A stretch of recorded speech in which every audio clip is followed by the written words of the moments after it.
ਬੰਧਨ ਵਿਆਪਤ ਕਰਮ।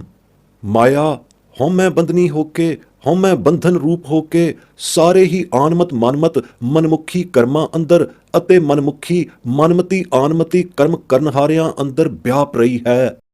ਜਿਤਨੇ ਵੀ ਇਹ ਕਰਮ ਕੀਤੇ ਜਾਂਦੇ ਹਨ, ਕੀ ਆਨਮਤੀ ਕਰਮ, ਕੀ ਮਨਮਤੀ ਕਰਮ ਤੇ ਕੀ ਮਨਮੁਖੀ ਕਰਮ, ਸਭ ਹਉਮੈ ਵਿਆਪਤ ਕਰਮ ਹਨ, ਸਭ ਹਉਮੈ ਬੰਧਨ ਕਰਮ ਹਨ। ਮਾਇਆ ਮਤ ਬੰਧਨੀ ਹਉਮੈ ਕਰਮ ਹਨ, ਕਿਉਂਕਿ ਸਾਰੇ ਹੀ ਹਉਮੈ ਮਤੜੀ ਦੇ ਮਾਇਆ ਮਤੜੇ ਕਰਮ ਇਸ ਬੰਧਨਾਂ ਵਿੱਚ ਬੱਧੇ ਹੋਏ ਹੀ ਕੀਤੇ ਜਾਂਦੇ ਹਨ। ਗੌੜੀ ਗੁਆਰੇਰੀ ਮਹੱਲਾ ਪੰਜਵਾਂ। ਵਿਆਪਤ ਹਰਖ ਸੋਗ ਬਿਸਥਾਰ, ਵਿਆਪਤ ਸੁਰਗ ਨਰਕ ਅਵਤਾਰ, ਵਿਆਪਤ ਧਨ ਨਿਰਧਨ ਪੇਖ ਸ਼ੋਭਾ, ਮੂਲ ਵਿਆਧੀ ਵਿਆਪਸ ਲੋਭਾ। ਮਾਇਆ ਵਿਆਪਤ ਬਹੁ ਪ੍ਰਕਾਰੀ, ਸੰਤ ਜੀਵੈ ਪ੍ਰਭ ਓਟ ਤੁਮਹਾਰੀ। ਰਹਾਓ। व्यापत अहंग बुद्ध का माता, व्यापत पुत्र क्लत्र संग राता, व्यापत हस्त घोड़े अर बस्ता, व्यापत रूप जोबन मद मस्ता। व्यापत भूम रंक अर रंगा, व्यापत गीत नाद सुन संगा, व्यापत सेज महल सिंगार, पंच दूत व्यापत अंधियार। व्यापत कर्म करै हों फासा, व्यापत ग्रस्त व्यापत उदासा, आचार व्यवहार व्यापत एह जात, सब किछ व्यापत बिन हर रंग रात। संतन के बंधन काटे हर राये, ताको कहाँ व्यापै माये, कहो नानक जिन धूर संत पाई, ताकै निकट न आवै माई। व्याख्या। जो कर्म हरख सोग ਵਿੱਚ ਲਿਪਾਏਮਾਨ ਹੋ ਕੇ ਕੀਤੇ ਜਾਣ ਅਤੇ ਜਿਨ੍ਹਾਂ ਕਰਮਾਂ ਦਾ ਨਤੀਜਾ ਵੀ ਅੰਤ ਹਰਖ ਸੋਗ ਹੱਠ ਉਪਜਣਾ ਹੁੰਦਾ ਹੈ, ਉਹਨਾਂ ਕਰਮਾਂ ਵਿੱਚ ਵੀ ਸਮਝੋ ਹਉਮੈ ਬੰਧਨੀ ਮਾਇਆ ਹੀ ਵਿਆਪ ਰਹੀ ਹੈ। ਜੋ ਕਰਮ ਆਨਮਤੀ ਅਹੰਗਮੇਵੀ ਲੋਗ ਸੁਰਗਾਂ ਬਹਿਸ਼ਤਾਂ ਦੀ ਬਾਂਛਾ ਹਿਤ ਕਰਦੇ ਹਨ, ਉਹ ਵੀ ਨਿਰੇ ਹੀ ਹਉਮੈ ਬੰਧਨੀ ਮਾਇਆ ਵਿਆਪਤੀ ਕਰਮ ਹਨ, ਜਿਨ੍ਹਾਂ ਕਰਕੇ ਕਦੇ ਉਹਨਾਂ ਨੂੰ ਸੁਰਗ ਵਿੱਚ ਜਾਣਾ ਪੈਂਦਾ ਹੈ, ਫੇਰ ਸੁਰਗ ਭੁਗਤਣੀ ਮਿਆਦ ਮੁੱਕ ਜਾਂਦੀ ਹੈ, ਮੁੜ ਉਹਨਾਂ ਨੂੰ ਨਰਕ ਅਵਤਾਰੀ ਬਣਨਾ ਪੈਂਦਾ ਹੈ। ਜੋ ਕਰਮ ਧਨ ਦੀ ਖਾਤਰ, ਨਿਰੋਲ ਧਨ ਇਕੱਤਰਤਾ ਦੀ ਖਾਤਰ ਕੀਤੇ ਜਾਂਦੇ ਹਨ, ਉਹ ਤਾਂ ਹੈਨ ਹੀ ਨਿਰੇ ਬੰਧਨੀ ਮਾਇਆ ਵਿਆਪਤ ਕਰਮ। ਨਿਰਧਨ ਪੁਰਸ਼ ਵੀ ਜੋ ਕਰਮ ਕਮਾਉਂਦਾ ਤਾਂ ਹੈ ਧਨੀ ਬਣਨ ਲਈ, ਪਰ ਕਹਾਉਂਦਾ ਹੈ ਆਪਣੇ ਆਪ ਨੂੰ ਨਿਰਧਨ ਕੰਗਾਲ ਗਰੀਬ ਹੀ। ਉਸ ਦਾ ਇਹ ਕਰਮ ਵੀ ਹਉਮੈ ਬੰਧਨੀ ਮਾਇਆ ਵਿਆਪਤ ਕਰਮ ਹੈ, ਕਿਉਂਕਿ ਦਿਲੋਂ ਗਰੀਬੀ ਨਹੀਂ ਆਉਂਦੀ, ਉੱਪਰੋਂ ਗਰੀਬ ਸਦਾਉਂਦੇ ਹਨ, ਅੰਦਰੋਂ ਆਕੜ ਫੂੰ ਰਹਾਉਂਦੇ ਹਨ। ਅਸਲ ਗਰੀਬੀ ਤਤ ਗਰੀਬਤਾ ਨਾਮ ਵਿੱਚ ਰਤਿਆਂ ਹੀ ਆਉਂਦੀ ਹੈ, ਨਿਰਧਨ ਬਣਿਆ ਨਿਰਧਨ ਹੋਇਆਂ ਨਹੀਂ ਆਉਂਦੀ। ਜਿਹੜੇ ਮਨਮੁਖ ਅਗਿਆਨੀ ਪੁਰਸ਼ ਸਿਰਫ ਦੁਨਿਆਵੀ ਸ਼ੋਭਾ ਦੀ ਖਾਤਰ ਕਰਮ ਕਮਾਉਂਦੇ ਹਨ ਅਤੇ ਆਪਣੀ ਸ਼ੁਸ਼ਕ ਸ਼ੋਭਾ ਨੂੰ ਪੇਖ ਬਫਾਉਂਦੇ ਹਨ, ਉਹਨਾਂ ਉੱਪਰ ਹਉਮੈ ਬੰਧਨੀ ਮਾਇਆ ਹੀ ਵਿਆਪ ਰਹੀ ਹੈ। ਤਾਂ ਤੇ ਇਹ ਵੀ ਮਾਇਆ ਵਿਆਪਤ ਹਉਮੈ ਬੰਧਨੀ ਕਰਮ ਹੀ ਹੈ। ਜਿਹੜੇ ਕਰਮ ਲੋਭ ਦੇ ਅਧੀਨ ਹੋ ਕੇ ਕੀਤੇ ਜਾਂਦੇ ਹਨ, ਉਹ ਤਾਂ ਹਨ ਹੀ ਨਿਰੇ ਪਾਪਾਂ ਦੀ ਉਪਾਧੀ। ਮੂਲ ਵਿਆਧੀ ਵਾਲੇ ਕਰਮ ਲੋਭ ਵਿੱਚ ਵਿਆਪ ਕੇ ਜੋ ਕੀਤੇ ਜਾਂਦੇ ਹਨ। ਲੋਭ ਸਾਰੇ ਪਾਪਾਂ ਦਾ, ਸਾਰੀਆਂ ਵਿਆਧੀਆਂ ਦਾ ਮੂਲ ਹੈ। ਇਹ ਮਾਇਆ ਅਨੇਕ ਪ੍ਰਕਾਰ ਕਰ ਹਰੇਕ ਕਰਮਾਚਾਰੀ ਨੂੰ ਵਿਆਪਦੀ ਹੈ।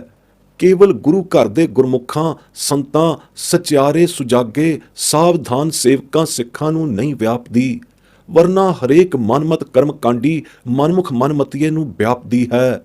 ਗੁਰੂ ਘਰ ਦੇ ਗੁਰਮੁਖ ਸੰਤ ਜਨ, ਭਗਤ ਜਨ, ਸੇਵਕ ਸਿੱਖ ਜਨ ਤਾਂ ਬਚੇ ਰਹਿੰਦੇ ਹਨ, ਕਿਉਂਕਿ ਉਹਨਾਂ ਨੂੰ ਨਾਮ ਦਾ ਹੀ ਆਧਾਰ ਹੁੰਦਾ ਹੈ।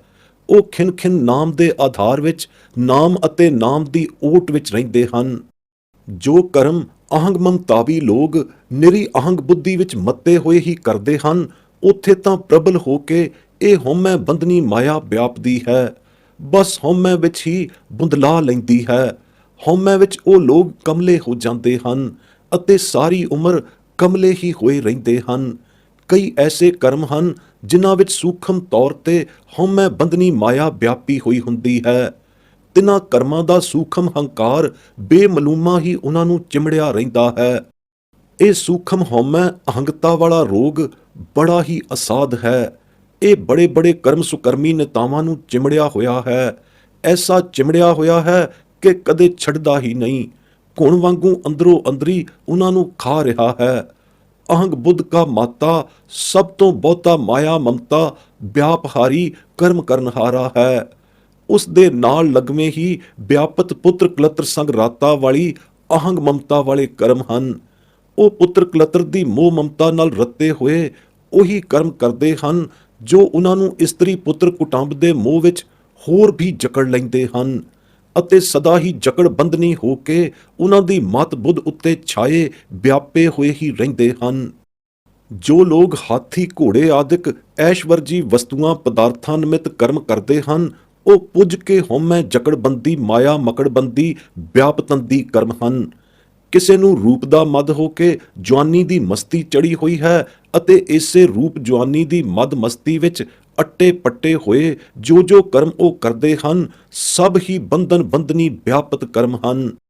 ਨਾਮਹੀਣੇ ਭੂਮੀਆਂ, ਭੂਮਹੀਣੇ ਰੰਕਾਂ ਕੰਗਾਲਾਂ ਅਤੇ ਐਸ਼ ਇਸ਼ਤਰੀ ਰੰਗਾਂ ਤਮਾਸ਼ਿਆਂ ਵਿੱਚ ਮਸਤ ਗਰਕ ਹੋਏ ਫੈਸ਼ਨ ਰੰਗੀਆਂ ਅੰਦਰ ਵੀ ਹਉਮੈ ਬੰਧਨੀ ਹੋ ਕੇ ਇਹ ਮਾਇਆ ਬਹੁਤੀ ਹੀ ਬਹੁ ਬਹੁ ਭਾਂਤ ਕਰ ਵਿਆਪ ਰਹੀ ਹੈ।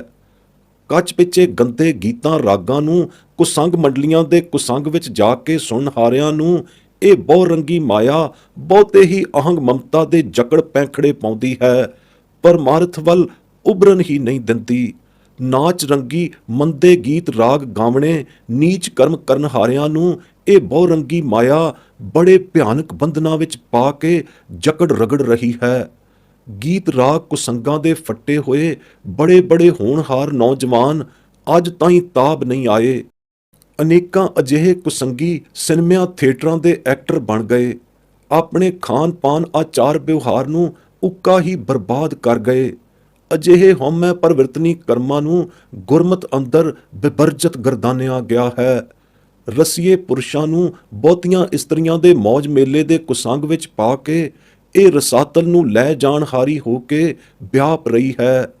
ਮੈਲ ਮਾੜੀਆਂ ਉਸਾਰਨ ਹਾਰਿਆਂ ਨੂੰ ਸਭ ਤੋਂ ਵੱਧ ਕੇ ਵਿਆਪੀ ਹੋਈ ਹੈ। ਇੱਕ ਪਾਸੇ ਤਾਂ ਪ੍ਰਤੱਖ ਅੱਖਾਂ ਨਾਲ ਦੇਖ ਰਹੇ ਹਨ ਕਿ ਪਿਛਲੇ ਪੱਕੇ ਮਹਿਲ ਕਿਲੇ ਸੀਮਟ ਤੇ ਗਹਿਰੀਆਂ ਨੀਹਾਂ ਵਾਲੇ ਉਜਾੜੇ ਜਾ ਰਹੇ ਹਨ, ਦੂਜੇ ਪਾਸੇ ਇਹ ਅਗਿਆਨੀ ਅਹੰਗ ਮਤਵੀ ਪੁਰਸ਼ ਦਬਾ ਦਬ ਆਪਣੇ ਨਵੇਂ ਮਹਿਲ ਮੰਦਰ ਬਗੀਚੇ ਬਣਾ ਉਸਾਰ ਰਹੇ ਹਨ ਅਤੇ ਕਈ ਹਾਰ ਸਿੰਗਾਰ ਰਸਕ ਬਾਣਿਆਂ ਪੁਸ਼ਾਕਾਂ ਸੂਟਾਂ ਨੂੰ ਬਣਵਾ ਬਣਵਾ ਕੇ ਪਹਿਨਣ ਵਿੱਚ ਮਤੂਨ ਮਫਤੂਨ ਹੋ ਰਹੇ ਹਨ। ਇਹ ਸਭ ਕੁਕਰਮ ਕਰਤੱਵ ਪਰਮਾਰਥ ਨੂੰ ਪਿੱਠ ਦੇਣ ਹਾਰੇ ਅਤੇ ਪਰਮਾਤਮਾ ਤੋਂ ਵਿਛੋੜਨ ਹਾਰੇ ਹਨ। ਸਾਰਾ ਅੰਧ ਅਗਿਆਨੀ ਸੰਸਾਰ ਪੰਜ ਦੂਤਾਂ ਦੇ ਵਸ ਹੋ ਕੇ ਜੋ ਜੋ ਕਰਮ ਕਰ ਰਿਹਾ ਹੈ, ਸੋ ਸੋ ਬੰਧਨ ਵਿਆਪਤੀ ਹਉਮੈ ਬੰਧਨੀ ਕਰਮ ਹੈ, ਜੋ ਨਰਕਾਂ ਵਿੱਚ ਹੀ ਬੰਨ ਕੇ ਲਿਜਾ ਸੁੱਟੇਗਾ ਇਹਨਾਂ ਪੰਜ ਦੂਤ ਗ੍ਰਸਤੀ ਕੁਕਰਮ ਕਰਨਹਾਰਿਆਂ ਨੂੰ। ਗੱਲ ਕੀ ਸਾਰਾ ਸੰਸਾਰ ਹਉਮੈ ਦਾ ਫਾਥਾ ਹੋਇਆ ਫਸਿਆ ਹੋਇਆ ਮਾਇਆ ਵਿਆਪਤ ਕਰਮ ਕਰ ਰਿਹਾ ਹੈ, ਜਿਨ੍ਹਾਂ ਕਰਮਾਂ ਦੇ ਕਰਨ ਕਰਕੇ ਜਮ ਦੀ ਫਾਸ ਉਹਨਾਂ ਦੇ ਗਲ ਪਵੇਗੀ। ਜੋ ਗ੍ਰਸਤੀ ਹਨ ਉਹ ਵੀ ਗ੍ਰਸਤ ਮੋਹ ਬੰਧਨੀ ਕਰਮ ਕਰਨ ਕਰ ਹਉਮੈ ਮਮਤਾ ਵਿੱਚ ਹੀ ਜਕੜੇ ਹੋਏ ਹਨ। ਇਹਨਾਂ ਨੂੰ ਵੀ ਮਾਇਆ ਵਿਆਪ ਰਹੀ ਹੈ ਤੇ ਬੁਰੀ ਤਰ੍ਹਾਂ ਵਿਆਪ ਰਹੀ ਹੈ। ਜੋ ਹਉਮੈ ਮਤ ਸਰੀਏ ਗ੍ਰਸਤ ਤੋਂ ਉਪਰਾਮ ਉਦਾਸ ਹੋ ਕੇ ਇੱਕ ਪ੍ਰਕਾਰ ਮਾਇਆਵੀ ਗ੍ਰਸਤ ਦੇ ਤਿਆਗੀ ਹੋ ਜਾਂਦੇ ਹਨ, ਉਹਨਾਂ ਉੱਤੇ ਹੋਰ ਹੋਰ ਰੂਪਾਂ ਵਿੱਚ ਇਹ ਬੰਧਨ ਬੰਧਨੀ ਮਾਇਆ ਬਹੁ ਪ੍ਰਕਾਰ ਕਰ ਵਿਆਪ ਰਹੀ ਹੈ। ਇਸ ਤੋਂ ਸੁੱਕਾ ਕੋਈ ਨਹੀਂ ਰਹਿ ਸਕਦਾ, ਚਾਹੇ ਆਨਮਤ ਕਰਮੀ ਹੋਵੇ ਚਾਹੇ ਮਨਮਤ ਕਰਮ ਕਰਨਹਾਰਾ ਹੋਵੇ। ਬਹੁਤਿਆਂ ਆਚਾਰ ਕਰਨੀ ਕਰਨਹਾਰਿਆਂ ਉੱਚ ਵਡਿਆਈ ਦੇ ਕਾਰਜ ਬਿਹਾਰਾਂ ਵਾਲਿਆਂ ਨੂੰ ਅਤੇ ਜਾਤ ਜਨਮ ਦੇ ਅਭਿਮਾਨੀਆਂ ਨੂੰ ਤਾਂ ਇਹ ਆਪਣਾ ਖਾਜਾ ਬਣਾ ਕੇ ਗ੍ਰਸਦੀ ਹੈ। ਬਿਨਾਂ ਹਰ ਰੰਗ ਰਤਿਆਂ ਇਹ ਡਾਇਣ ਮੋਹ ਮਮਤਾਇਣ ਮਾਇਆ ਸਾਰਿਆਂ ਹੀ ਕਰਮਾਚਾਰੀਆਂ ਤੇ ਵਿਆਪ ਖਿਆਪ ਰਹੀ ਹੈ। ਸਭ ਕਿਛ ਅਤੇ ਸਭ ਕੋਈ ਇਸ ਮਾਇਆ ਵਿਆਪਤੀ ਬਿਪਤਾ ਦਾ ਬੰਧਿਆ ਹੋਇਆ ਹੈ। ਇੱਕ ਉਹੀ ਇਸ ਤੋਂ ਇਸ ਦੀ ਬੰਧਨਾਂ ਤੋਂ ਛੁੱਟੇ ਹੋਏ ਹਨ ਜੋ ਨਾਮ ਦੇ ਰੰਗਾਂ ਵਿੱਚ ਰੱਤੇ ਹੋਏ ਹਨ। ਆਪਣੇ ਰੰਗ ਰਤੜੇ ਸੰਤਾਂ ਭਗਤਾਂ ਦੇ ਬੰਧਨ ਗੁਰੂ ਕਰਤਾਰ ਨੇ ਆਪ ਹੀ ਆਪਣੀ ਦਇਆ ਦ੍ਰਿਸ਼ਟੀ ਦੁਆਰਾ ਤੋੜ ਛੱਡੇ ਹਨ। ਉਹਨਾਂ ਨੂੰ ਇਹ ਕਿੱਥੇ ਵਿਆਪ ਸਕਦੀ ਹੈ? ਉੱਕੀ ਵਿਆਪਦੀ ਹੀ ਨਹੀਂ ਇਹ ਮਾਇਆ। ਸ੍ਰੀ ਗੁਰੂ ਨਾਨਕ ਸਾਹਿਬ ਫਰਮਾਉਂਦੇ ਹਨ ਕਿ ਜਿਨ੍ਹਾਂ ਵਡਭਾਗੀ ਜਨਾਂ ਨੇ ਸੰਤ ਗੁਰੂ ਦੀ ਧੂੜ ਪਾਈ ਹੈ ਅਤੇ ਪਾ ਕੇ ਬਾਂਛੀ ਹੈ, ਉਹਨਾਂ ਨੂੰ ਇਹ ਛਲ ਰੂਪੀ ਮਾਈ ਮਾਇਆ ਕਦੇ ਨਹੀਂ ਵਿਆਪਦੀ। ਸੰਤ ਧੂਰੀ ਦਾ ਇਸ਼ਾਰਾ ਇੱਥੇ ਸ੍ਰੀ ਗੁਰੂ ਅਰਜਨ ਸਾਹਿਬ ਦਾ ਸ੍ਰੀ ਗੁਰੂ ਰਾਮਦਾਸ ਗੁਰ ਸੰਤ ਵੱਲ ਹੈ। ਸੱਚਮੁੱਚ ਗੁਰੂ ਨਾਨਕ ਦੇ 10 ਜਾਮਿਆਂ ਵਿੱਚ ਅਰਥਾਤ 10 ਗੁਰੂ ਜਾਮਿਆਂ ਦੀ ਸੰਤ ਧੂੜੀ ਕੀਮਿਆਈ ਪਾਰਸ ਸਦਰਸ ਹੈ, ਜਿਸ ਨੂੰ ਪਰਸਦਿਆਂ ਹੀ ਪਾਰਸ ਕਲਾ ਵਰਤ ਜਾਂਦੀ ਹੈ। ਕੱਚੋਂ ਕੰਚਨ ਕਰਨਹਾਰੀ ਤੇ ਲੋਹਿਓਂ ਲਾਲ ਕਰਨਹਾਰੀ ਹੈ। ਇਹ ਪਾਰਸ ਕੀ ਮਿਆਈ ਸੰਤ ਧੂੜੀ ਹੈ, ਪਰ ਗੁਰੂ ਸੰਤ ਦੀ ਜਣੇ ਕਣੇ ਭੇਖੀ ਸੰਤ ਦੀ ਨਹੀਂ। ਭੁੱਲੇ ਲੋਕ ਅਜਿਹੇ ਸੰਤ ਧੂਰੀ ਪਰਥਾਏ ਉਚਰੇ ਬਚਨਾਂ ਨੂੰ ਭੇਖੀ ਸੰਤਾਂ ਦੀ ਧੂਰੀ ਤੇ ਘਟਾ ਕੇ ਘਰ ਪੂਰਾ ਕਰਨ ਦੇ ਝੱਸ ਵਿੱਚ ਪੈ ਜਾਂਦੇ ਹਨ ਅਤੇ ਪਏ ਰੁੜੇ ਚਲੇ ਆਉਂਦੇ ਹਨ। ਪਰ ਘਰ ਉਹਨਾਂ ਦਾ ਪੂਰਾ ਨਹੀਂ ਹੁੰਦਾ। ਪੂਰਾ ਕਿਵੇਂ ਹੋਵੇ? ਪੂਰਨ ਸੰਤ ਗੁਰੂ ਮਿਲੇ ਤਾਂ ਪੂਰਾ ਹੋਵੇ। ਭੇਖੀ ਸੰਤਾਂ ਨੂੰ ਵੀ ਝੱਸ ਪਿਆ ਹੋਇਆ ਹੈ ਆਪਣੇ ਪੈਰਾਂ ਖੁਰਣਿਆਂ ਦੀ ਧੂੜੀ ਲੋਕਾਂ ਨੂੰ ਵਰਤਾਉਣ ਦਾ, ਪਰ ਉਹਨਾਂ ਨੂੰ ਪਤਾ ਨਹੀਂ ਕਿ ਅੱਗੇ ਜਾ ਕੇ ਜੰਮਾਂ ਦੀ ਮਾਰ ਉਹਨਾਂ ਤੇ ਪਏਗੀ ਅਤੇ ਇੱਥੇ ਜੋ ਦੁਰਗਤ ਉਹਨਾਂ ਦੀ ਹੋਣੀ ਹੈ ਸੋ ਹੋ ਕੇ ਰਹੇਗੀ। ਆਖਣ ਨੂੰ ਤਾਂ ਧੂੜ ਧੁਸੀਏ ਅਤੇ ਸੰਤ ਧੂੜ ਭੁਸੀਏ ਆਖਦੇ ਹਨ ਕਿ ਸੰਤਾਂ ਦੀ ਧੂੜ ਨਸੀਬ ਹੋਣੀ ਹੀ ਨਹੀਂ ਤਾਂ ਸੰਤ ਧੂੜੀ ਪਰਥਾਏ ਗੁਰਵਾਕ ਕਿਵੇਂ ਸੰਪੂਰਨ ਹੋਣਗੇ? ਇਹਨਾਂ ਭੁੱਲਿਆਂ ਨੂੰ ਪਤਾ ਹੀ ਨਹੀਂ ਕਿ ਪੂਰਨ ਸੰਤ ਸਰੂਪ ਗੁਰੂ ਨਾਨਕ ਅਤੇ ਉਸ ਦੇ ਦਸੇ ਹੀ ਸਰੂਪ ਗੁਰੂ ਸੰਤ ਹਰ ਸਮੇਂ ਅਤੇ ਹਰ ਥਾਂ ਤੇ ਹਰ ਦਮ ਹਾਜ਼ਰ ਨਾਜ਼ਰ ਹਨ। ਸ਼ਰਧਾਵੰਤਿਆਂ ਨੂੰ ਆਪਣਾ ਸੱਚਖੰਡ ਨਿਵਾਸ ਵਾਲਾ ਪ੍ਰਚੰਡੀ ਤੇਜ ਉਚੰਡੀ ਦਰਸ਼ਨ ਦਿੰਦੇ ਹਨ। ਦਰਸ਼ਨ ਹੀ ਨਹੀਂ ਦਿੰਦੇ, ਸਗੋਂ ਆਪਣੇ ਸ਼ਰਧਾਵੰਤਾਂ ਦੀ ਚਰਨ ਧੂੜੀ ਪਰਸਨ ਦੀ ਸ਼ਰਧਾ ਵੀ ਪੂਰੀ ਕਰਦੇ ਹਨ। ਅਨੇਕਾਂ ਗੁਰੂ ਘਰ ਦੇ ਸ਼ਰਧਾਵੰਤਿਆਂ ਗੁਰਮੁਖ ਜਨਾਂ ਦੀ ਸ਼ਾਦੀ ਮੌਜੂਦ ਹੈ, ਜਿਨ੍ਹਾਂ ਨੇ ਪ੍ਰਤੱਖ ਦਰਸ਼ਨ ਪਰਸਨ ਕੀਤੇ ਅਤੇ ਦਰਸ਼ਨ ਪਰਸਨ ਹਰਸਨੀ ਗੁਰੂ ਸੰਤ ਜੋਤ ਜਾਮੇ ਦੇ ਜੋਤ ਜਲਵਨੀ ਚਰਨਾਂ ਤੇ ਲਿਟਣ ਦੀ ਮੌਜ ਮਾਣੀ ਅਤੇ ਮਾਣ ਰਹੇ ਹਨ। ਉੱਥੇ ਇਹ ਖਾਕੀ ਨਾਪਾਕੀ ਜਾਮੇ ਵਾਲੇ ਸੰਤਾਂ ਦੀ ਧੂੜੀ ਕੀ ਹੈਸੀਅਤ ਰੱਖਦੀ ਹੈ? ਹਰ ਹਰ ਗੁਰ ਮੈਂ ਭਗਤ ਰਖਾਈ, ਗੁਰ ਤੁਠਾ ਸਿੱਖ ਦੇਵੈ ਮੇਰੇ ਭਾਈ। ਹਉਮੈ ਕਰਮ ਕਿਛ ਬਿਦ ਨਹੀਂ ਜਾਣੈ, ਜਿਉ ਕੁੰਚਰ ਨਾਏ ਖਾਕ ਸਿਰ ਛਾਣੈ। ਜੇ ਵੱਡ ਭਾਗ ਹੋਵੈ ਵੱਡ ਉੱਚੇ, ਨਾਨਕ ਨਾਮ ਜਪੈ ਸੱਚ ਸੂਚੇ। ਆਸਾ ਮਹਲਾ ਚੌਥਾ। ਭਾਵ ਹਰ ਹਰ ਗੁਰ ਗੁਰ ਦੇ ਸਿਮਰਨ ਜਾਪ ਅਰਥਾਤ ਵਾਹਿਗੁਰੂ ਜਾਪ ਵਾਲੇ ਚੁਅੱਖਰੇ ਅਭਿਆਸ ਵਿੱਚ ਸਾਰਾ ਭਗਤੀ ਭਾਵ ਰੱਖਿਆ ਪਿਆ ਹੈ, ਪਰੰਤੂ ਸਤਿਗੁਰੂ ਦੀ ਸਿੱਖਿਆ ਦੀਖਿਆ ਦੁਆਰਾ ਇਹ ਜਾਪ ਅਭਿਆਸ ਮਿਲਦਾ ਹੈ, ਜਿਸ ਉੱਪਰ ਸਤਿਗੁਰੂ ਤੁੱਠੇ ਦਇਆਲ ਹੋਵੇ। ਆਪਣੇ ਆਪ ਆਪਣੀ ਹਉਮੈ ਤੋਂ ਉਪਜੇ ਕਰਮ ਕਰਨ ਵਾਲਿਆਂ ਨੂੰ ਕਿਛ ਵਿਧੀ ਨਹੀਂ ਆਉਂਦੀ। ਆਪਣੇ ਆਪ ਨਾਮ ਜਾਪ ਅਭਿਆਸ ਦੀ ਸਾਰ ਉਹ ਕੀ ਜਾਣਨ? ਹਉਮੈ ਕਰਮ ਵਾਲਿਆਂ ਦੀਆਂ ਸਭ ਕਰਮ ਵਿਧੀਆਂ ਐਵੇਂ ਅਜਾਈ ਜਾਂਦੀਆਂ ਹਨ ਜਿਵੇਂ ਹਾਥੀ ਦਾ ਨਾਤਾ ਅਜਾਈ ਜਾਂਦਾ ਹੈ। ਉਹ ਨਹਾ ਕੇ ਫੇਰ ਸਿਰ ਵਿੱਚ ਖਾਕ ਪਾ ਲੈਂਦਾ ਹੈ, ਖੇ ਉਡਾਉਂਦਾ ਹੈ। ਇਸੇ ਤਰ੍ਹਾਂ ਹਉਮੈ ਕਰਮ ਕਰਨ ਵਾਲੇ ਖੇ ਉਡਾਉਂਦੇ ਫਿਰਦੇ ਹਨ। ਉਹਨਾਂ ਦੇ ਪੱਲੇ ਹਉਮੈ ਹੀ ਰਹਿ ਜਾਂਦੀ ਹੈ। ਹਉਮੈ ਦੇ ਅਧੀਨ ਹੋ ਕੇ ਕਰਮ ਕਰਨ ਪਰ ਉਹਨਾਂ ਨੂੰ ਹਉਮੈ ਦੇ ਬੰਧਨ ਸਗੋਂ ਹੋਰ ਪੈ ਜਾਂਦੇ ਹਨ। ਉਹ ਨਾਮ ਜਪਣ ਗੁਰਮਤਿ ਨਾਮ ਅਰਾਧਨ ਵੱਲ ਧਿਆਨ ਹੀ ਨਹੀਂ ਦਿੰਦੇ, ਨਾ ਹੀ ਗੁਰੂ ਦੀ ਸਿੱਖਿਆ ਮੰਨਦੇ ਹਨ, ਆਪਣੀ ਮਨਮੰਨੀ ਹੀ ਕਰਦੇ ਹਨ।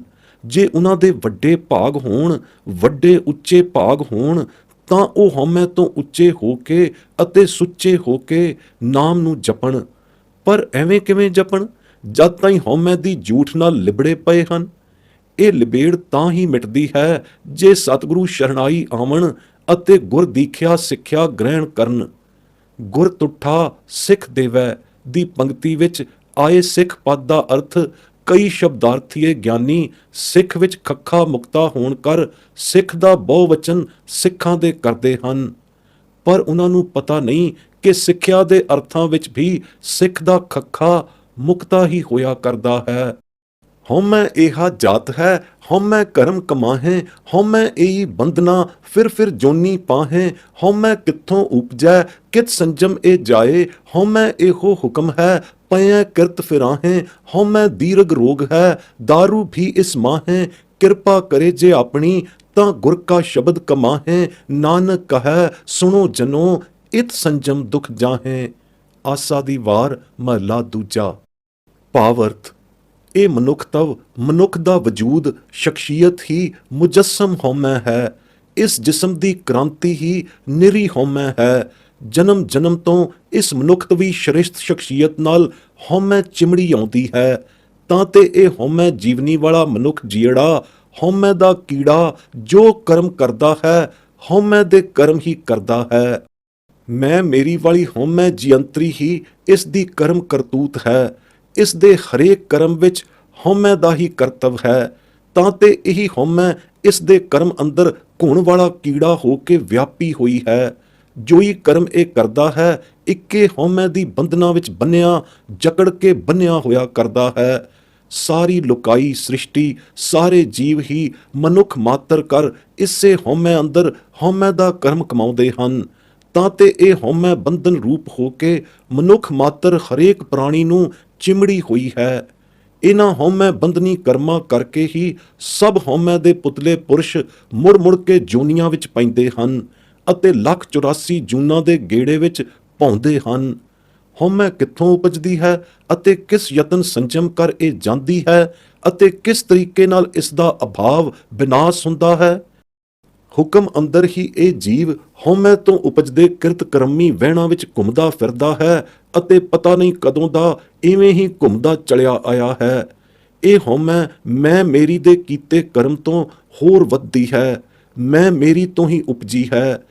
ਇਸ ਮੈਂ ਮੇਰੀ ਦੇ ਪੁਤਲੇ ਜੀਵ ਨੇ ਆਪਣੇ ਅਭਿਮਾਨ ਕਰ ਹੀ ਹਉਮੈ ਦਾ ਵਜੂਦ ਵੱਖਰਾ ਬਣਾ ਲਿਆ ਹੈ ਅਤੇ ਹਉਮੈ ਅਪਣਾ ਲਈ ਹੈ। ਇਸ ਹਉਮੈ ਦੇ ਮੂਲ ਕਾਰਨ ਕਰਕੇ ਹੀ ਜੀਵਾਂ ਦਾ ਵਿਛੋੜਾ ਵਾਹਿਗੁਰੂ ਨਾਲੋਂ ਹੋਇਆ ਹੈ। ਮੁੱਢੋਂ ਫਿਰ ਹਉਮੈ ਕਿਵੇਂ ਇਸ ਜੀਵ ਅੰਦਰ ਆਈ? ਆਪਣੇ ਆਪ ਨਹੀਂ ਆ ਪਈ। ਹੁਕਮ ਅੰਦਰ ਹੀ ਇਹ ਕਿਰਤ ਫਿਰਾਈ ਹਉਮੈ ਭਰਮ ਕਰਨੀ ਹੈ, ਪਰ ਕਰਨ ਵਾਲੇ ਕਰਮ ਨਹੀਂ ਕਰਦੀ। ਹਉਮੈ ਉਲਟੇ ਕਰਮ ਕਰਦੀ ਹੈ, ਕਰਮਾਂ ਦੀ ਸਜ਼ਾ ਭੁਗਤਾਉਂਦੀ ਹੈ ਅਤੇ ਸਜ਼ਾ ਭੁਗਤਾਉਣ ਦੇ ਕਰਮ ਕਰਦੀ ਹੈ। ਸੋ ਹੁਕਮੀ ਦੇ ਹੁਕਮਾਂ ਕਰਕੇ ਕਰਦੀ ਹੈ। ਇਸ ਹਉਮੈ ਤੋਂ ਛੁਟਕਾਰੇ ਦਾ ਇਲਾਜ ਵੀ ਇਸੇ ਹਉਮੈ ਅੰਦਰ ਰੱਖਿਆ ਹੋਇਆ ਹੈ। ਇਹੀ ਹਉਮੈ ਕਰਮ ਕਮਾਵਣ ਹਾਰੇ ਜੀਵ ਹਉਮੈ ਬੰਧਨੀ ਕਰਮਾਂ ਦੀਆਂ ਸੱਟਾਂ ਖਾ ਕੇ ਜਦੋਂ ਉਹਨਾਂ ਤੇ ਕਿਰਪਾ ਹੁੰਦੀ ਹੈ ਗੁਰੂ ਕਰਤਾਰ ਦੀ, ਤਾਂ ਗੁਰੂ ਸ਼ਬਦ ਕਮਾਈਆਂ ਵਾਲੇ ਅਭਿਆਸ ਕਰਨ ਲੱਗ ਪੈਂਦੇ ਹਨ। ਕਰਮ ਕਰਨ ਵਾਲੇ ਨੇ ਕਿਤੋਂ ਬਾਹਰੋਂ ਤਾਂ ਨਹੀਂ ਆਉਣਾ। ਅੰਦਰੋਂ ਹੀ ਜਦ ਇਸ ਨੂੰ ਸੁਮੱਤ ਪੈਂਦੀ ਹੈ ਤਾਂ ਉਹੀ ਜੀਵੜਾ ਸਲਾਹੁਣ ਯੋਗ ਸਿਫਤ ਸਲਾਹੀ ਕਰਮ ਕਰਨ ਲੱਗ ਜਾਂਦਾ ਹੈ। ਜੇ ਇਹ ਸੁਮੱਤ ਨਾ ਪਵੇ ਤੇ ਹਉਮੈ ਦੇ ਕਰਮ ਕਰਦਾ ਹੀ ਚਲਿਆ ਜਾਵੇ ਤਾਂ ਇਹੀ ਹਉਮੈ ਦੀਰਘ ਰੋਗ ਰੂਪ ਹੋ ਜਾਂਦੀ ਹੈ। ਲੰਮਾ, ਬਹੁਤ ਲੰਮਾ, ਕਦੇ ਨਾ ਹਟਣ ਵਾਲਾ ਚੰਦਰਾ ਰੋਗ ਲੱਗ ਜਾਂਦਾ ਹੈ। ਹਉਮੈ ਦੀਰਘ ਰੋਗ ਕਰਮੀ ਚੱਕਰ ਵਿੱਚ ਪਏ ਹੋਏ ਪ੍ਰਾਣੀਆਂ ਲਈ, ਸਾਰੀ ਸ੍ਰਿਸ਼ਟੀ ਮਾਤਰ ਦੇ ਹਉਮੈ ਬੰਧਨੀ ਕਰਮ ਰੋਗ ਗ੍ਰਸਤ ਪ੍ਰਾਣੀਆਂ ਲਈ ਅੱਤ ਦਾ ਤਰਸ ਅਤੇ ਰਹਿਮਤ ਕਰਕੇ ਪਰਮ ਕਿਰਪਾਲੂ ਗੁਰੂ ਨਾਨਕ ਸਾਹਿਬ ਨੇ ਧੁਰ ਦਰਗਾਹੀ ਇਲਾਜ ਨਾਮ ਦਾ ਲਿਆਂਦਾ ਅਤੇ ਜੀਵਾਂ ਦੇ ਅੰਦਰ ਹੀ ਇਸ ਨਾਮ ਰੂਪੀ ਗੁਰਮੰਤਰ ਨੂੰ ਪਾ ਕੇ ਅੰਦਰੇ ਹੀ ਹਉਮੈ ਦੀ ਬਿਮਾਰੀ ਦੂਰ ਕਰਨ ਦੀ ਬੁਨਿਆਦ ਇਸ ਹਉਮੈ ਦੀ ਅੰਸ਼ ਦੇ ਅੰਦਰ ਹੀ ਰੱਖ ਦਿੱਤੀ ਅਤੇ ਦਾਰੂ ਦੀ ਪ੍ਰਾਪਤੀ ਨਾਲ ਇਸ ਦੇ ਸੰਜਮ ਵੀ ਦੱਸ ਦਿੱਤੇ। ਤਦ ਜਾ ਕੇ ਇਸ ਜਗਤ ਜਲੰਤੇ ਦੀ ਰੱਖਿਆ ਦਾ ਧੁਰਵਾ ਬੱਝਿਆ। ਇਹ ਧੁਰਵਾ ਬੰਨਣਹਾਰਾ ਧੰਨ ਗੁਰੂ ਨਾਨਕ ਹੈ। ਬਸ ਇਸ ਨਾਮ ਦਾਰੂ ਅਤੇ ਇਸ ਦੇ ਸੰਜਮਾਂ ਕਰਕੇ ਸਾਰੇ ਸੰਸਾਰ ਦੇ ਦੁੱਖ ਦਲਿੱਦਰ ਦੂਰ ਹੁੰਦੇ ਹਨ। ਪਰ ਉਹਨਾਂ ਦੇ ਜੋ ਇਸ ਨਾਮ ਨੁਸਖੇ ਨੂੰ ਵਰਤੇ, ਸੰਜਮ ਸੇਤੀ ਪੀਵੇ ਤੇ ਅਮਲ ਕਰੀਵੇ। ਜਿਨ੍ਹਾਂ ਨੇ ਅਮਲ ਕੀਤਾ ਹੈ, ਨਾਮ ਔਖਦੀ ਨੂੰ ਪੀਤਾ ਹੈ, ਗੁਰੂ ਦੱਸੇ ਸੰਜਮ ਅਨੁਸਾਰ, ਤਿਨਾਂ ਦੇ ਸਭ ਦੇ ਬੇੜੇ ਪਾਰ ਹੋ ਗਏ ਹਨ। ਪੂਰਾਂ ਦੇ ਪੂਰ ਰਾਜ਼ੀ ਹੋ ਕੇ ਹਉਮੈ ਦੀਰਘ ਰੋਗ ਤੋਂ ਅਰੋਗ ਹੋ ਗਏ ਹਨ, ਅਰੋਗ ਹੋ ਰਹੇ ਹਨ ਅਤੇ ਹੁੰਦੇ ਰਹਿਣਗੇ। ਇਉਂ ਗੁਰੂ ਬਾਬੇ ਨੇ ਸਾਰੇ ਵਿਸ਼ਵ ਸੰਸਾਰ ਨੂੰ ਤਾਰਨ ਦਾ ਧੁਰਵਾ ਬੰਨਿਆ ਹੈ। ਆਸਾ ਸ੍ਰੀ ਕਬੀਰ ਜੀਓ। ਗੁਰ ਚਰਨ ਲਾਗ ਹਮ ਬਿਨਵਤਾ, ਪੂਛਤ ਕਹਿ ਜਿਉ ਪਾਇਆ, ਕਵਨ ਕਾਜ ਜਗ ਉਪਜੈ ਬਿਨਸੈ, ਕਹੋ ਮੋਹਿ ਸਮਝਾਇਆ। ਦੇਵ ਕਰੋ ਦਇਆ ਮੋਹਿ ਮਾਰਗ ਲਾਵੋ, ਜਿਤ ਭੈ ਬੰਧਨ ਟੂਟੈ, ਜਨਮ ਮਰਨ ਦੁਖ ਫੇੜ ਕਰਮ, ਸੁਖ ਜੀ ਜਨਮ ਤੇ ਛੂਟੈ। ਰਹਾਓ। ਮਾਇਆ ਫਾਂਸ ਬੰਦ ਨਹੀਂ ਫਾਰੈ, ਅਰ ਮਨ ਸੁਨ ਨ ਲੂਕੇ, ਆਪਾ ਪਦ ਨਿਰਬਾਣ ਨ ਚੀਨਿਆ, ਇਨ ਬਿਧ ਅਭਿਓ ਨ ਚੂਕੇ। ਕਹੀ ਨ ਉਪਜੈ ਉਪਜੀ ਜਾਣੈ, ਭਾਵ ਅਭਾਵ ਬਿਹੂਣਾ, ਉਦੈ ਅਸਤ ਕੀ ਮਨ ਬੁਧ ਨਾਸੀ, ਤਉ ਸਦਾ ਸਹਿਜ ਲਿਵ ਲੀਣਾ। ਜਿਉ ਪ੍ਰਤਿਬਿੰਬ ਬਿੰਬ ਕੋ ਮਿਲੀ ਹੈ, ਉਦਕ ਕੁੰਭ ਬਿਗਰਾਨਾ, ਕਹੋ ਕਬੀਰ ਐਸਾ ਗੁਣ ਭ੍ਰਮ ਭਾਗਾ, ਤਉ ਮਨ ਸੁਨ ਸਮਾਨਾ। ਜੀਵ ਦੀ ਉਤਪਤੀ ਕਾਹਦੇ ਲਈ ਹੋਈ ਅਤੇ ਕਿਸ ਕਾਰਨ ਜਗ ਉਪਜਦਾ ਬਿਨਸਦਾ ਰਹਿੰਦਾ ਹੈ, ਇਹ ਬੇਨਤੀ ਰੂਪੀ ਪ੍ਰਸ਼ਨ ਉੱਤਰ ਸਮਝਾਉਣ ਲਈ ਸਤਿਗੁਰੂ ਪਾਸ ਪ੍ਰਸ਼ਨ ਕੀਤੇ ਗਏ ਹਨ ਅਤੇ ਸਦਾ ਜਾਗਦੇ ਗੁਰਦੇਵ ਪਾਸ ਇਹ ਕਹਿ ਕੇ ਅਰਜ਼ ਗੁਜ਼ਾਰੀ ਗਈ ਹੈ ਕਿ हे ਜਾਗਤ ਜੋਤ ਪ੍ਰਚੰਡ ਸਰੂਪ ਗੁਰਦੇਵ ਜੀ, ਐਸੀ ਦਇਆ ਕਰੋ ਅਤੇ ਮੋਹਿ ਐਸੇ ਸੁਮਾਰਗ ਲਾਵੋ ਜਿਸ ਕਰਕੇ ਬੰਧਨਾਂ ਵਿੱਚ ਪੈਣ ਦਾ ਭੈ ਟੁੱਟ ਜਾਵੇ, ਨਾਸ ਹੋ ਜਾਵੇ ਅਤੇ ਜਨਮ ਮਰਨ ਦੇ ਦੁੱਖਾਂ ਅਤੇ ਕੀਤੇ ਕਰਮਾਂ ਦੇ ਫਲਾਂ, ਫਰਜ਼ੀ ਸੁੱਖਾਂ ਅਤੇ ਜੀਵਾਂ ਵਾਲੀਆਂ ਜੂਨੀਆਂ ਤੋਂ ਛੁਟਕਾਰਾ ਹੋ ਜਾਵੇ। ਜੇਕਰ ਮਨ ਮਾਇਆ ਦੀ ਬੰਧਨ ਰੂਪ ਫਾਹੀ ਨੂੰ ਫਾੜ ਕੇ ਅਫੁਰ ਸਮਾਧੀ ਵਿੱਚ ਲੀਨ ਨਹੀਂ ਹੁੰਦਾ ਅਤੇ ਆਪਾ ਪਦ ਤੋਂ ਨਿਰਵਾਣ ਪਦ ਨਾ ਚੀਨਿਆ ਗਿਆ, ਤਾਂ ਇਹਨਾਂ ਵਿਧੀਆਂ ਕਰਕੇ ਸੰਸਾ ਨਹੀਂ ਮੁਕਣਾ ਅਤੇ ਭੈ ਕਰਮ ਨਹੀਂ ਚੁੱਕਦਾ। ਹੋਂਦ ਅਣਹੋਂਦ ਦੇ ਫਰਕ ਨੂੰ ਨਾ ਜਾਣਦਾ ਹੋਇਆ ਜੋ ਵਸਤੂ ਕਿਤੇ ਕਿਸੇ ਥਾਂ ਵੀ ਨਹੀਂ ਉਪਜਦੀ, ਉਸ ਨੂੰ ਉਪਜੀ ਹੋਈ ਜਾਣੇ, ਅਰਥਾਤ ਜੋ ਚੀਜ਼ ਕਿਧਰੇ ਪੈਦਾ ਨਹੀਂ ਹੁੰਦੀ ਉਸ ਨੂੰ ਪੈਦਾ ਹੋਈ ਉਪਜੀ ਹੋਈ ਜਾਣੇ ਅਤੇ ਚੜ੍ਹਦੇ ਲਹਿੰਦੇ ਦਾ ਥੋ ਪਤਾ ਹੀ ਨਾ ਰਹੇ, ਸਾਰੀ ਚੰਚਲ ਚਤੁਰ ਬੁੱਧੀ ਦਾ ਨਾਸ ਹੋ ਜਾਵੇ, ਤਾਂ ਸਹਿਜ ਪਦ ਵਿੱਚ ਸਦਾ ਲਈ ਲਿਵਲੀਨਤਾ ਹੁੰਦੀ ਹੈ। ਜੀਵ ਉਤਪਤੀ ਕਿਵੇਂ ਹੋਈ ਅਤੇ ਕਿਵੇਂ ਕਿਸ ਕਾਰਨ ਕਰਕੇ ਜਗ ਉਪਜਦਾ ਬਿਨਸਦਾ ਹੈ, ਇਹਨਾਂ ਸਾਰੇ ਝੇੜਿਆਂ ਝਗੜਿਆਂ ਨੂੰ ਛੱਡ ਕੇ ਚਤੁਰਾਈਆਂ ਚੰਚਲਤਾਈ ਵਾਲੀ ਮਤ ਕੁਮਤ ਨੂੰ ਤਿਆਗ ਨਾਮ ਵਿੱਚ ਲਿਵ ਤਾੜੀ ਸਦਾ ਲਾਈ ਰੱਖੇ, ਤਾਂ ਸਹਿਜ ਪਦ ਦੀ ਪ੍ਰਾਪਤੀ ਹੁੰਦੀ ਹੈ। ਜਿਵੇਂ ਘੜਾ ਫੁੱਟੇ ਤੋਂ ਘੜੇ ਦਾ ਪਾਣੀ ਮੁੜ ਕੇ ਪਾਣੀ ਦੇ ਸਾਗਰ ਸਰੋਵਰ ਵਿੱਚ ਜਾ ਮਿਲਦਾ ਹੈ, ਤਿਵੇਂ ਹੀ ਜਦੋਂ ਉਰਲੇ ਪਰਲੇ ਕਰਮ ਬੰਧਨੀ ਗੁਣ ਦਾ ਪਾਸਿਆ ਹੋਇਆ ਭਰਮ ਭੱਜ ਜਾਂਦਾ ਹੈ, ਨੱਸ ਜਾਂਦਾ ਹੈ, ਨਾਸ ਹੋ ਜਾਂਦਾ ਹੈ, ਨਾਮ ਅਭਿਆਸ ਦੀ ਕਮਾਈ ਦੇ ਪ੍ਰਤਾਪ ਨਾਲ, ਤਾਂ ਮਨ ਸੁਨ ਅਵਸਥਾ ਵਿਖੇ ਸਮਾ ਜਾਂਦਾ ਹੈ। ਐਸਾ ਹਉਮੈ ਕਰਮ ਬੰਧਨੀ ਭਰਮ ਸੰਸਾ ਦੂਰ ਹੋ ਕੇ ਜੀਵਾਤਮਾ ਪਰਮਾਤਮਾ ਵਿੱਚ ਲੀਨ ਹੋ ਜਾਂਦਾ ਹੈ। ਕਰਮ ਧਰਮ ਸਭ ਬੰਧਨਾ, ਪਾਪ ਪੁੰਨ ਸੰਬੰਧ, ਮਮਤਾ ਮੋਹ ਸੋ ਬੰਧਨਾ, ਪੁੱਤਰ ਕਲਤਰ ਸੋ ਧੰਦ, ਜਹ ਦੇਖਾਂ ਤਹ ਜੇਵਰੀ, ਮਾਇਆ ਕਾ ਸੰਬੰਧ, ਨਾਨਕ ਸੱਚੇ ਨਾਮ ਬਿਨ ਵਰਤਣ ਵਰਤੈ ਅੰਧ। ਸ਼ਲੋਕ ਮਹਲਾ ਤੀਜਾ, ਵਾਰ ਬਿਹਾਗੜਾ।